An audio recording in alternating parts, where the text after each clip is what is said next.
What's crack-a-lackin' fellow home dogs, it's your boy Channel Pup, and today we're going to be looking at the 5 best and 5 worst live-action Batsuits.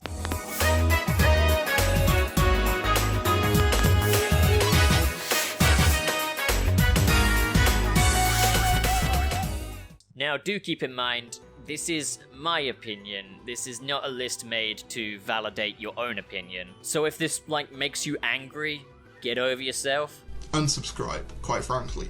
Leave this channel. But if you disagree, feel free to put in your own list in the comments below, and I'll be interested to give it a read. And with that being said, let's go forward. So the 5th worst live-action Batsuit, for me, is the costume from The Dark Knight and The Dark Knight Rises, as worn by Christian Bale. Now, this isn't a bad suit, and I get what they were going for. It very much fits in line with the realism of the Christopher Nolan Batman movies. It's incredibly practical. It was the first Batsuit we'd had since the late 80s that wasn't this incredibly rubbery, heavy-looking, tight costume. And it was quite revolutionary from the standpoint that Batman could actually move his neck, because the neck piece and the helmet were 2 different sections. But in my opinion, this suit looks incredibly over-designed. There's just too much going on here in my opinion. I appreciate a lot more simplicity than this. It's covered in different panels and soft armor pads.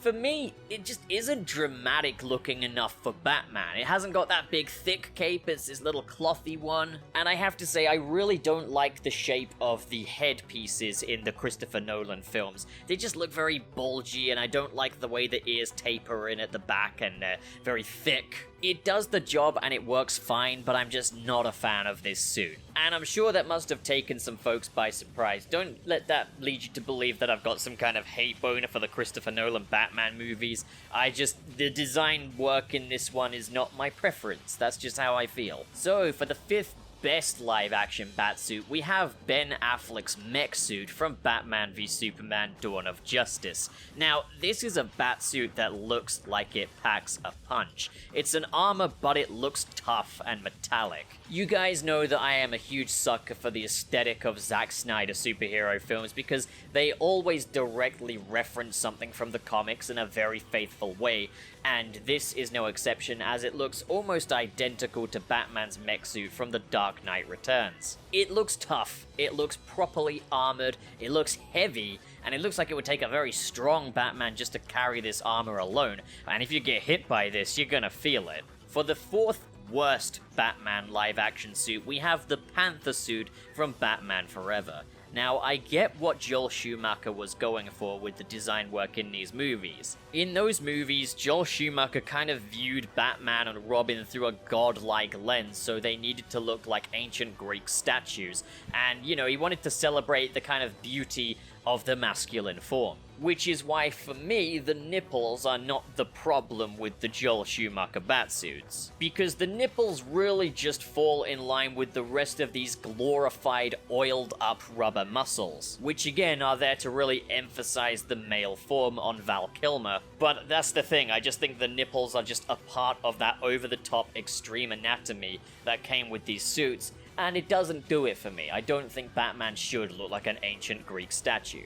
I get what he was going for, but it doesn't work for me. And I can tell by the internet that it doesn't work for a lot of people. But ultimately, I'm trying to appreciate what he's going for here, even if it doesn't work for me. So the 4th best Batsuit is the suit worn by Adam West in the Batman 66 TV serial. This suit was pretty much a straight translation of the Batsuits that Batman was wearing in the comics at the time, with no additional frills and no thought as to what kind of works and doesn't work in live action. All people wanted to see was Batman up on screen, so they took Batman and they put him on screen without any really worry for translation, and it works for the show that it's in. Like, the 1960s Batman serial was always a very over-the-top, campy sitcom show, and this suit fits the bill.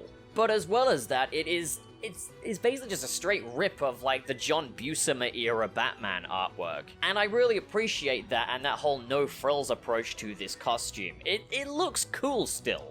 I would say it looks cool.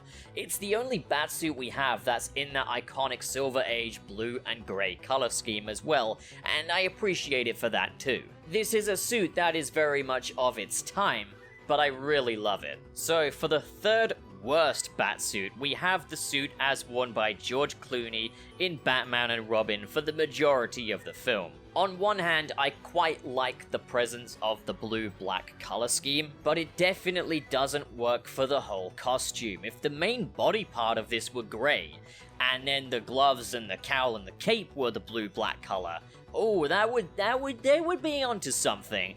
But again, any color scheme will fall apart when you've got that oiled up naked man look that the Joel Schumacher era Batsuits had. And because of the suit being in blue-black, it's all brighter now, so every single muscle ripple, every nipple, every butt, and every codpiece is that much more emphasized because it is a brighter suit to look at. This was a very unfortunate misfire, but hey, everyone's already beaten this dead horse to, well, the next level of the afterlife, I guess. It's been reincarnated a few times. I think the dead horse has since been reincarnated into a squirrel. I hope he's really enjoying this life that he's on, because he didn't have an easy ride the first time around. On the bright side, let's move over to the third best. So the third best live-action Batsuit for me is the costume worn by Michael Keaton in Batman Returns. I feel like this costume took everything that worked about Batman 89 and made it better, but took everything that didn't work about Batman 89's costume and threw it away. For example, I didn't really like the rubber muscles on the Batman 89 costume. I know that these were kind of to be expected at the time. It was very much a superhero thing to have rubber muscles, but I don't think they worked then, and I don't think they work now. I think what they went for with the kind of armor panel look of Batman Returns, it's subtle, and it just works a whole lot better. As well as that, the cowl fits him a lot better now, and the bat symbol on the chest is the much more traditional one, without those weird pointy legs coming out of the little bottom piece. It's also just a cleaner shade of black as well. It's a bit shinier, whereas the other one, it always looked dusty all the time, you know? But it's still, it must be said, the Batman 89 costume has aged really well, and this suit has aged even better, if that makes sense. So, it gets 2 thumbs up, and a ceremonious yay! Right, so for the second worst live-action Batsuit, we've got the ice suit from Batman and Robin. Yeah, this one I feel is the worst costume of the Schumacher-era Batman movies, because while it doesn't have the ridiculous anatomy complete with the nips, it does have this ridiculous color scheme of purple and white, with little icicles all over it, and it looks fucking ridiculous. It looks like one of those variant Batman action figures that you get whenever there's a movie out. There's always the obligatory variant figures with ice blast action or fire action, and this is literally one of those if they actually had the goal to put that in the movie. And yeah, it's very evident that that was a big part of Batman and Robin's mandate, was to be more quote-unquote toyetic. Moving on.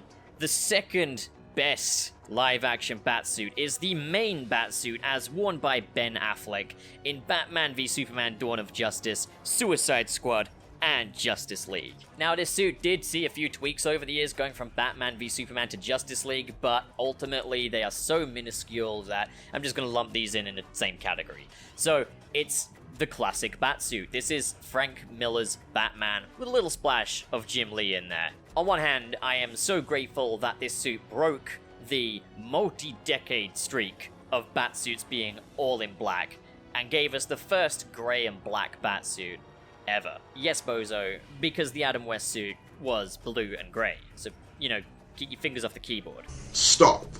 Think about what you're doing. What a great looking suit this was, Jesus. One thing I really appreciate about it is, like the Adam West suit, it's a no-frills batsuit. This is just this cloth thing that Bruce Wayne puts on over his ridiculous rippling muscles. And unfortunately, you can tell that's a muscle suit under there. I'm not entirely convinced. It was pretty revolutionary as well, because Batman was able to move his neck without the neck and head being separate pieces. That was until Justice League, and then he couldn't move his neck again for some reason. I think it was a legal dispute with the cowl makers. Stupid. So, yeah, it looks fantastic on film.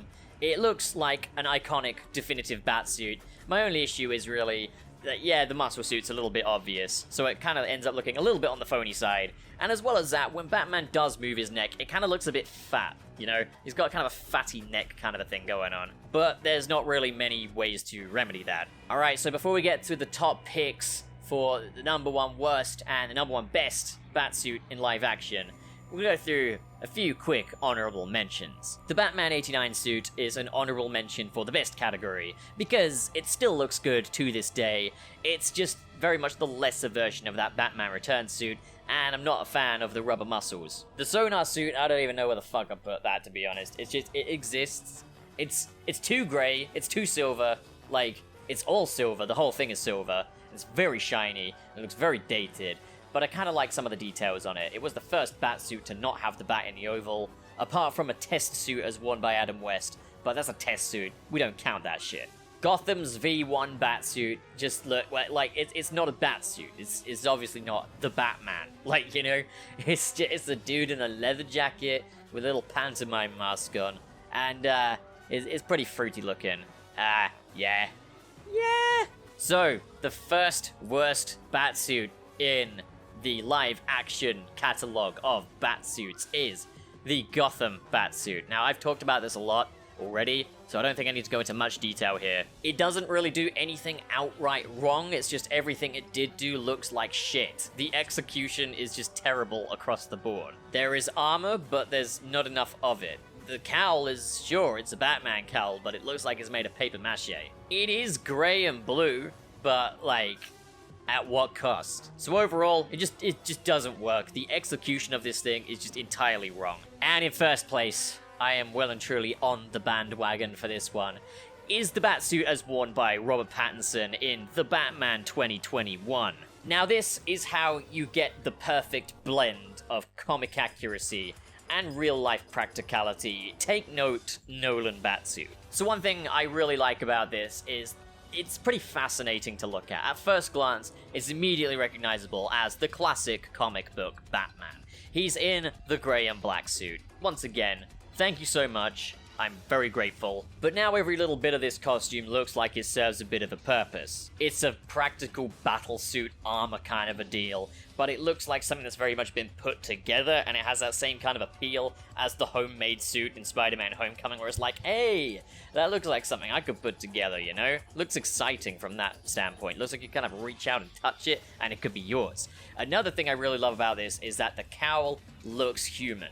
Like, he no longer has these scowling eyebrows, they're calm looking, and I really like that. Gives Batman more of a poker face, makes him a bit less melodramatic. I like the stitching and the seam lines all over it, and like, you know how I said I don't like the neck piece being separate from the headpiece in the Nolan suits because it makes the head look a bit bulgy, but then again, if you want him to move his neck, it kind of has a bit of a fat look on the Batfleck suit. They've remedied that here by giving him this collar around the back of the cape, so it maintains that the head doesn't look bulgy, but he can still move the neck convincingly, and that looks pretty effecting awesome. I like that the bat on the chest looks less like a logo and more like an actual device that's part of the costume, and the cape, it still looks practical, but unlike, say, the Nolan version, it still looks dramatic and shiny and glossy, and it just looks great. So yeah, those are my picks for the 5 best and worst Batsuits. But what do you guys think? How would you rank these? Comment below and discuss, and as always, if you enjoyed this video and you want to see more like it, hit subscribe, hit the like button, and in the description below are links to my different social media handles where you can come and interact with me, but I also offer different types of content on there. As well as that is a link to the Patreon, where if you're feeling extra generous, you can come and support me in a whole new way, and unlock access to additional content. There's also the join button, which does the same thing, but I wouldn't expect you to do either of those things, because that's a lot to ask, and, you know, yeah, no, never make assumptions. Don't want to be rude. Well, okay, awkward. Anyway, thank you for watching, guys, and have a great day.